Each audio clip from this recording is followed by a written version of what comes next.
to episode 50, 50, episode 50 of the Parenting in My Pocket podcast. The Parenting in My Pocket live Q&A. Episode 50. I can't believe we've actually hit 50. It seems to have come around very fast. And it's funny, I was only just thinking about, we actually launched this probably around this time last year. So to have hit 50 episodes means that we've had a couple of weeks off. That's it. So that's a bit weird, but it's great. I'm delighted to have so much content. I hope you've all been keeping well. Hi Maria, good to see you. We got a couple of questions today, which is good. Thanks so much to you guys who've sent in questions. As always, I suppose this is your weekly podcast or your weekly live Q&A. The podcast comes out later. This is where we can answer the little challenges that you have or the little pains in the ass that you might have as well. We're getting a lot of questions about when our parenting courses are going to be available for 2022. So hopefully they'll be out by the end of December. So that's it. And we're definitely, if you head over to helpmetoparent.ie and sign up for the mailing list, we will be sending out information on our virtual book launch, which will be coming very soon. So book 2 is going to have a virtual launch and you are all invited. So hopefully you guys will be able to come along and get involved in the little plan that we have for that. So we'll find out more. But yeah, head on over to helpmetoparent.ie and you will be able to sign up for the mailing list. And don't worry, we don't spam you. You only get a few a year, but you'll get your invite. We might even put the invite up here on Facebook as well. So I don't think there's anything else to tell you about. I don't think we'll be here next week, but we'll let you know. Kathy, good to see you. I hope you've been keeping well. Let's just crack straight into the questions. My daughter has a double first name. For purpose here, we'll use Anna Grace. And I was very adamant when we chose her name that she be called both, as the second name is a family one and very important to me. The last couple of years, her older brothers started calling her by only the first part of her name, mostly because they know it annoys me. When she started middle school last year, the class list only showed her as Anna, not Anna Grace, and she didn't correct her teachers or her classmates. I believe part of it was that she didn't want to call attention to herself. I know it seems slightly ridiculous, but I'm hurt that she's dropping the second part of her name. She is aware of the fact that I'm bothered, and I'm pretty sure there is some adolescent rebellion involved. She's not said to me that she only wants to be called Anna, and I've spoken to her a couple of times about why we chose her name and its importance to me. I know I should just leave it alone, but it really bothers me. Suggestions. So, as this parent says, they can understand that it's in the big scheme of things, what your child goes by is not a major issue, but what's important in this context is what's going on inside for this parent, and it's hurt. And well, what we could do is we could delve into the reasons that you're hurt and really get into the minutiae of the attachment you have to it, because what can happen is, and this may or may not be the case for this parent, is that we can put so much weight in the family name and that this is really important that it's almost like a rejection of the family, and that can tap into our own little internal maybe things that went on for us as kids as well. Who knows, maybe not. But I would say there's a couple of things going on. One, with double barrel names, first names, usually at some point the kids get known by one name or a nickname or a combination of the two. One of my own kids has a double barrel name, and quite possibly we are the only people in the world now who call her by her full name, because most of her friends or teachers or whatever call her by the first name. And you gave your daughter that name because it was important to you. But it's no longer your name, it's her name. And this can be the challenge, because she can go by whatever she wants. She could change her name completely if she wanted. And you actually have no control over it. Right now you do, but she may just tell everybody, call me by Anna, and that's just the way it is. And that is why it's important for us as parents to start to get to the nub of what it is that's really frustrating us about this, or really upsetting us about this. Because I suspect that your child is not intentionally rejecting the family name. It's just a consequence. And okay, she went into middle school, so she probably went into a brand new class. There's a lot of new people, new teachers. And if she's a quiet kind of person, maybe it makes perfect sense that she's not going to put her hand up and say, excuse me, teacher, hold on a minute there. My name is Anna Grace, and don't you ever call me Anna. Because straight away, she becomes the girl that is so worked up about her name that, you know, you might as well put a target on your back. So she absolutely was probably not going to do that. And maybe she likes being called by the first name. Maybe she likes being called by her full name. Maybe she doesn't particularly care. But ultimately, all that stuff, all that talk is about her ownership of the name, her decision, what she wants. For you, it's about working on, well, what is it that's causing me the frustration and upset? And how do I let go of this? Because you could get into arguments and disagreements about it with her, and it's her choice. It's her name. It now belongs to her. And what you don't want to do is get to a point where you're getting so head up about it and arguing with her that she actually goes, you're not allowed to call me that name at all. I won't respond to it. I'm actually disowning that name. I'm going to change my birth cert as soon as I can to just having the first name, or a completely different name, in spite of you. So what I'd say to you is, write down a list of the things that you, or what the reasons you think you are upset about this. If it is just a family name, she may go back to it in the future. She may not, but she'll always have that name that you gave her unless she chooses to change it. And it is her, it now belongs to her, it has her name. So if I were you, I would work through that process of letting go of that. And that's all you can do. And who knows, maybe she'll call her one of her kids after you, or maybe not. But what's the importance? Like, what is it about this that really, really is wrangling you? Why is it so important to you that she be called the double barrel name now? And where are you sitting in the drama triangle in relation to this? Because where you could be is in the rescuer. We are giving her this name, and it's like been passed down from generation to generation. So we're doing this wonderful thing for her. And then you slip into the victim. She's rejecting the name. And then you give out to her, the persecutor.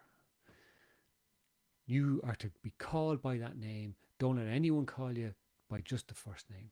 So it's one of those things that you need to work on to let go. And it's hard. But the sooner you can process it and go, well, look, I did what I could.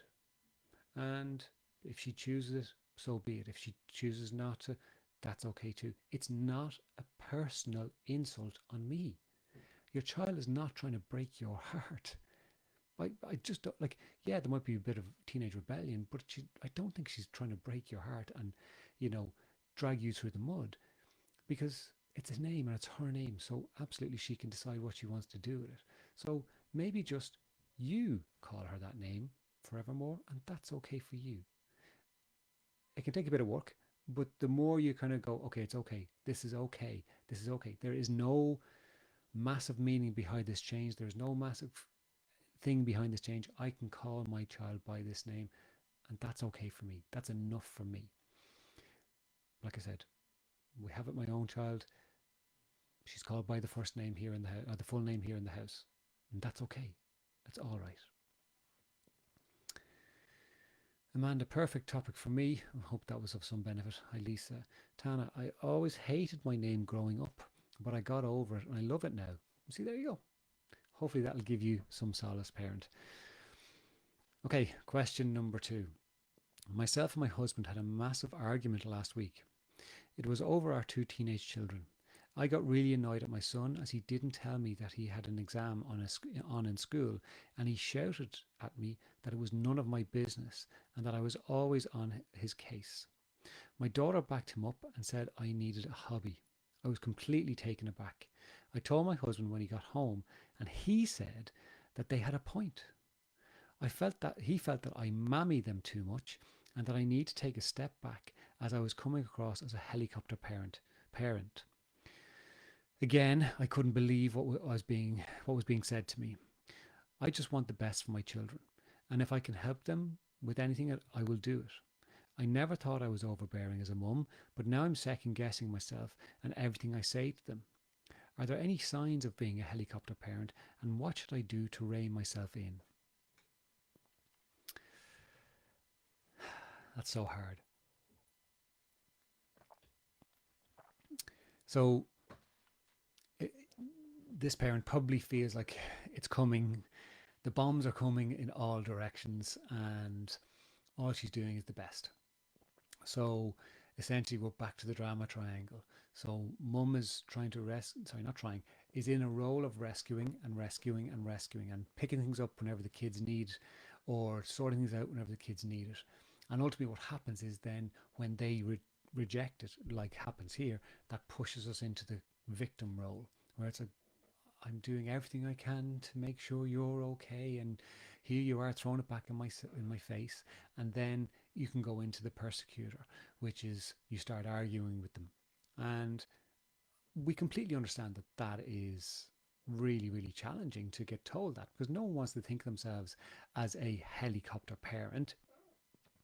So for those people who don't know what a helicopter parent is, essentially it's where you watch everything they do. You are like in a helicopter, following them around, making sure that they're okay. Or the other one is the lawnmower parent, where you essentially mow the lawn in front of them and clear any debris or any challenges out of their way so that they have an easy path through life. And there's a few things I'll say about this. One, we as parents don't want our children to face hardship. We don't want to see them upset or having difficulty. But then we know that they need to experience difficulty and challenges so that they can build their resilience. And it's one thing knowing that, but actually watching that is so, so difficult and really, really hard. And one of the things I would say is that you can,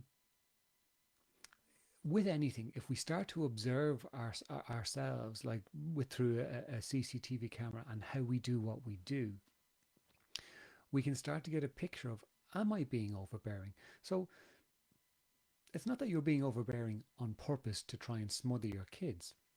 You just want to make sure they're okay. And you might see them doing things and go, this is such a bad idea. And it could well be. But the point is that we all need to get used to allowing our children to do stupid things, and within reason, and live with the consequences of that. So if we take the specifics of the exam, okay, what was it about that, you not knowing that information, that actually annoyed you so much that you give out to your son? And what I mean by that is that, what would have happened had you known that information? Would you have been the type of parent who would have gone, okay, have you studied for the exam? Did you study for the exam? Look, I'm going to help you study for the exam because I was really good at geography, so I can help you with the study. And have you studied for that exam? And let's set up a study plan so that you can get it. And he's looking at you going, It's an exam on rocks. It's all right. It's a class exam. It's nothing that I need to be worrying about. I'm okay. But you step into that role of the rescuer because you want him to do as well as he can. And there's nothing wrong with wanting to do that. But what we need to do as parents, all of us, is to challenge ourselves to take that step back and go, well, actually, if he goes and does the exam having not studied and he fails the exam, that's up to him to deal with that. Now, and I can't emphasize enough how challenging that is to take that step back, because we want our kids to give themselves the best opportunity to be as successful as possible, but maybe their success won't come from a geography exam in secondary school. Now, if it was the leaving cert, well, that's something different.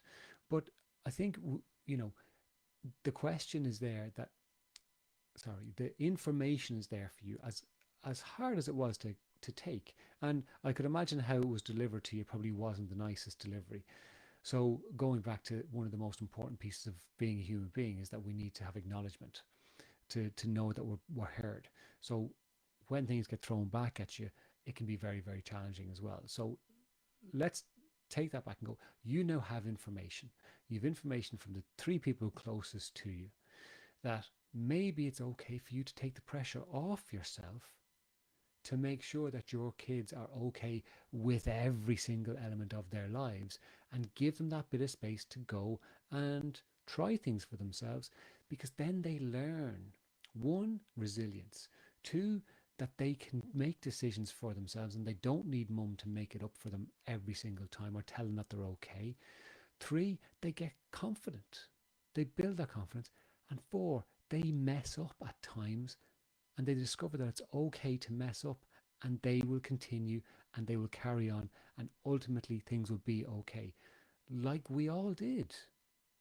Like, it would be fantastic if we all learned from our parents everything they said for us to do or don't do, and don't do that stupid thing.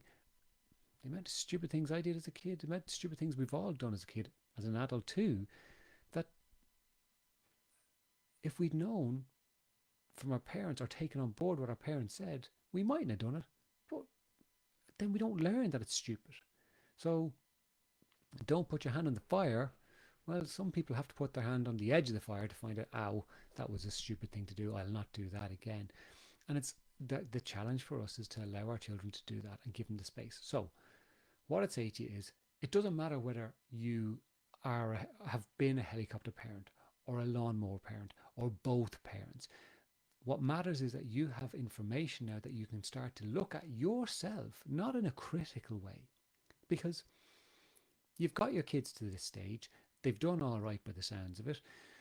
But look at it from the perspective of, what can I do to learn? What can I do to change how I do what I do so that the pressure is actually off me and by consequence off my family as well? So maybe I don't need to know about every exam.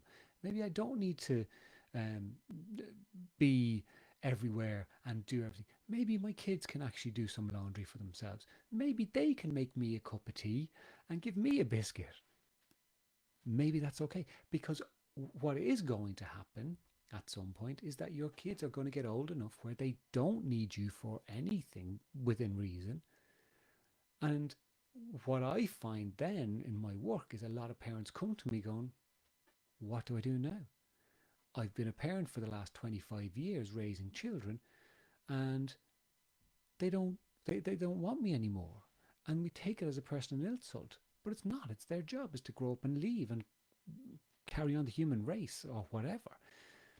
So what you're actually being presented with is learning and an opportunity to grow yourself and start to look at, well, what does mum want to do for mum? As in me, a human being, not just a parent. So you can take it as a great learning opportunity.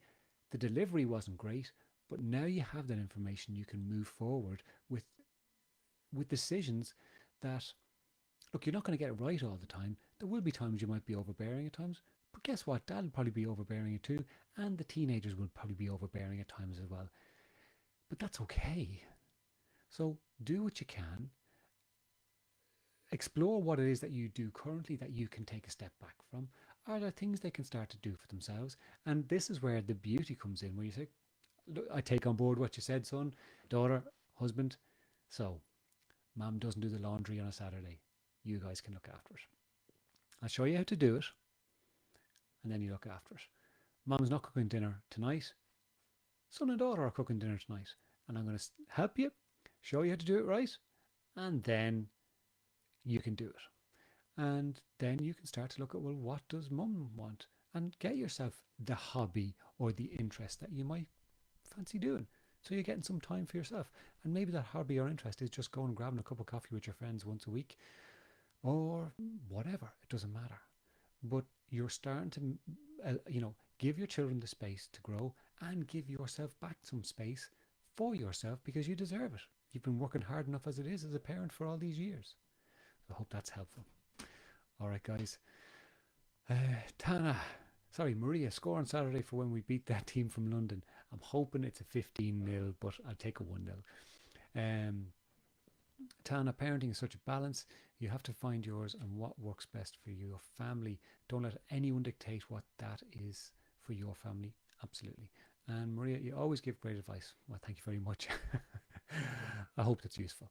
Guys, have a lovely week, and I may not be here next week, but we will let you know, and then we'll be back again after that. All right. Look after yourselves. Take care. Bye-bye.